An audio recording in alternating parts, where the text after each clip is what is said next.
আমার কাছে মনে হয় যে তারা বাংলাদেশের 18 কোটি জনগণকে বলদ মনে করে যে একজন ওয়ার্ড কাউন্সিলরের নির্দেশে নাকি শহীদ ওসমান হাদিকে হত্যা করা হয়েছে। এই চার্জশিটকে আমরা প্রত্যাখ্যান করলাম।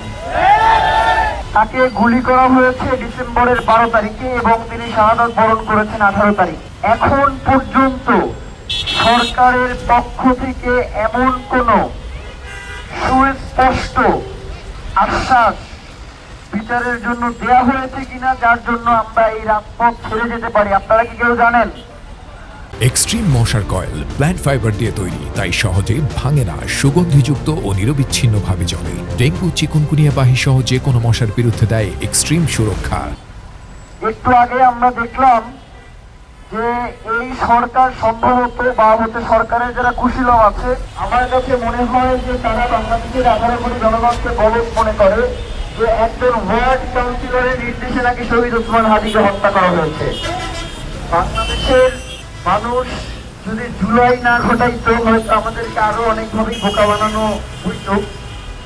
তো সবশেষ একটা কথা বলি, আমরা আনুষ্ঠানিকভাবে আগামীকাল এই চার্জশিটের ব্যাপারে প্রতিক্রিয়া ব্যক্ত করব, কিন্তু তার আগে আজকে এইখানে দাঁড়িয়ে বলছি যে এই চার্জশিটকে আমরা প্রত্যাখ্যান করলাম।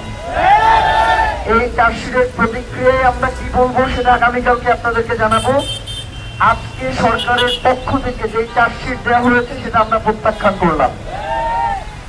আমরা বলেছি যে এই খুনের পিছনে মানে শহীদ ওসমান হাদিকে হত্যা করবে একজন ওয়ার্ড কাউন্সিলর, মানে এর থেকে বড় ফাইজলামি আর কিছু হইতে পারে? এই ধরনের ফাইজলামি অন্তত আপনারা জনগণের সাথে করবেন না।